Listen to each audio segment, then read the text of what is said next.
God has the ability to change a man's life. Journey with us as God's servant, Reverend Professor C.C. Anya will bring to us the Word of God. Topic: Wounded yet standing. Listen and remembrance. Welcome to this brief chat. I welcome you to it.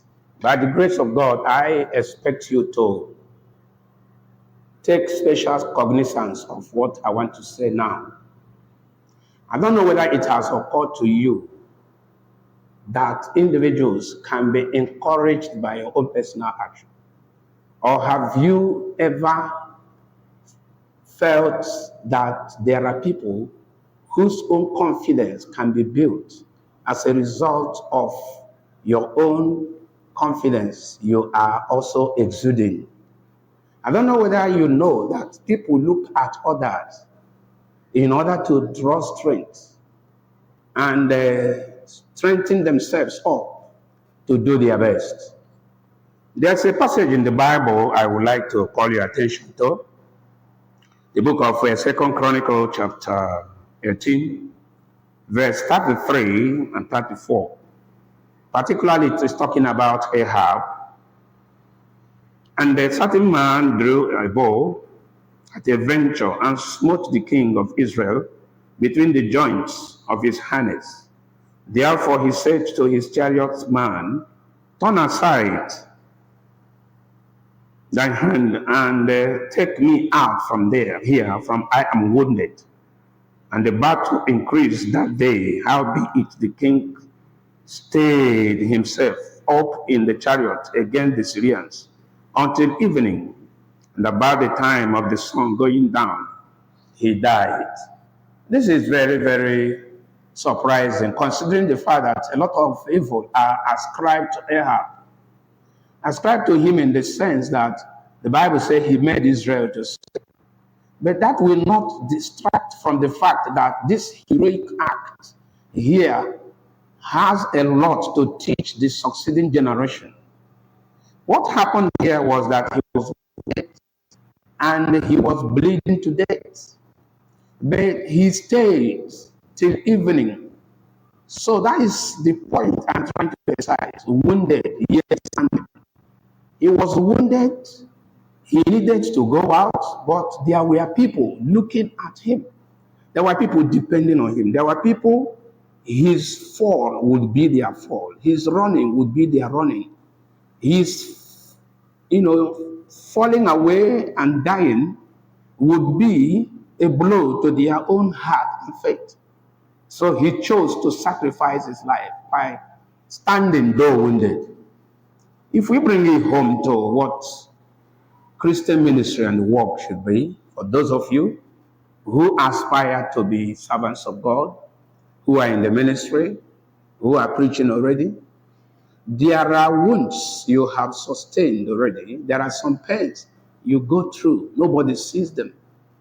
What people see might be the glamour of your pulpit ministry, the clothes you wear, but they wouldn't know you have some wounds. And those wounds are the things that you need to keep hidden, to stand for the sake of people who are looking at you. Individual faiths are nourished by others. There are people who would not make it to heaven because the people they are looking onto have fallen on the way. There are people who will not muster the capacity and the faith to stand the vagaries of life if the people they are looking at have given up. So Ahab here serves as an example of what the later day ministers of the gospel should do, servants of God should do, leaders in the church should do. Wounded, yet standing. If everybody begins to direct his own experience, what he's going through, you will discover that everybody carries some element, some measure of wound here and there.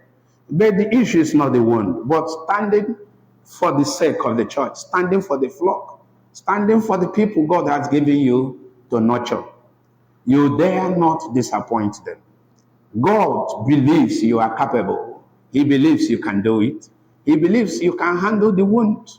He believes you can handle the pain. He believes that you will not disappoint him.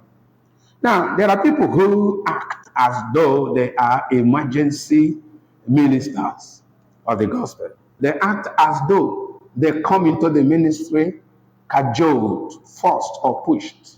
No, your choice to serve God was made from the foundation of the world. The Bible says, ever before you were born, before you were even formed, God have ordained you. So you are not acting as an interim pastor or minister, evangelist, prophet. You are into what God has called you to do. So the character or behavior of Ahab here can mold your own, can tell you that a person can suppress the pain he is going through. He can bring it low.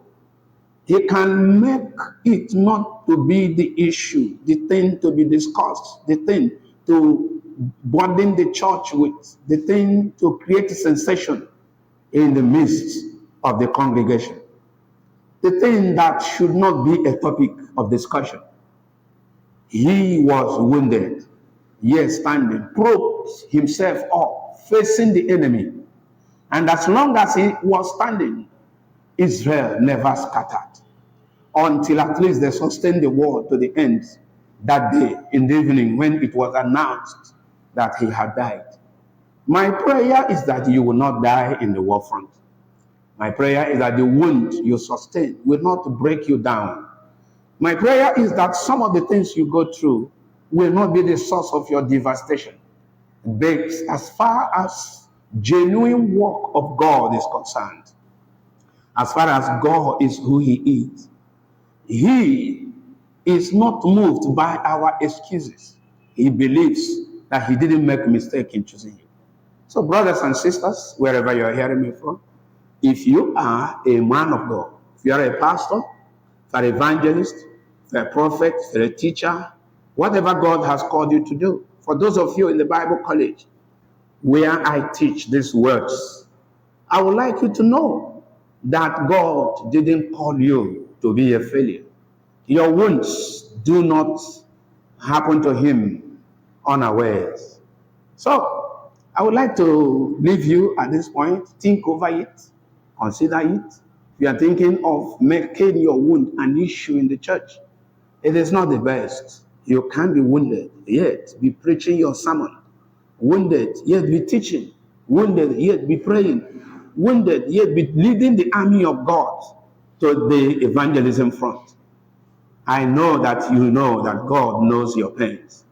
Wounded, yes, and if you have any feeling that God does not know, you probably don't know God very well.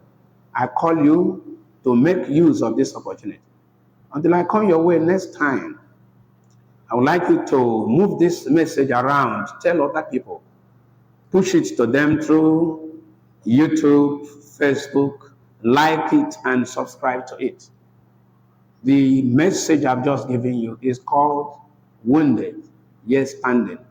But the overall theme I am discussing here is the making of the servant of God. Until I come your way next time, it has been me, your brother and friend, Reverend Professor C.C. Anyang.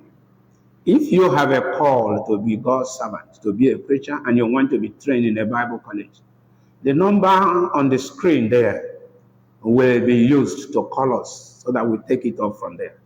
Thank you and God bless you.